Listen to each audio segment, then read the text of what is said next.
کہ لاہور میں وزیر اعظم سے گورنر پنجاب چودھری محمد سرور کی ملاقات، سیاسی حکومتی امور پر بات چیت کی گئی۔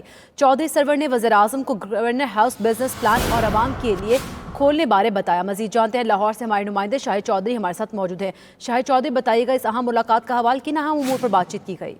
جی بالکل، وزیر اعظم پاکستان عمران خان سے گورنر پنجاب چودھری محمد سرور کی گورنر ہاؤس میں ملاقات ہوئی۔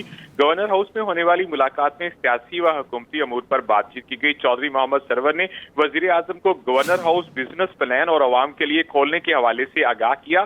گورنر پنجاب نے وزیر اعظم کو پنجاب آب پاک اتھارٹی کے منصوبوں بارے بھی بریفنگ دی۔ پنجاب میں جون تک 2 کروڑ افراد کو پینے کا صاف پانی جو ہے وہ فراہم کیا جائے گا، صاف پانی کریں گے۔ اس حوالے سے بھی گورنر پنجاب چودھری محمد سرور نے وزیر اعظم کو جو ہے وہ بریفنگ دی۔ اراکین اسمبلی کی مشاورت سے پنجاب بھر میں فلٹریشن پلانٹ جو ہیں وہ لگائے جا رہے ہیں، یہ کہنا تھا گورنر پنجاب چودھری محمد سرور کا۔ تو اس حوالے سے آج گورنر پنجاب اور وزیر اعظم کے درمیان جو میٹنگ ہوئی ہے، اس کے اندر جو ہے صاف پانی کے حوالے سے، آب پاک اتھارٹی کے منصوبوں کے حوالے سے مکمل بریفنگ دی گئی۔ اس کے ساتھ ساتھ گورنر ہاؤس میں بزنس پلان اور عوام کے لیے کھولنے کے حوالے سے بھی آگاہ کیا گیا۔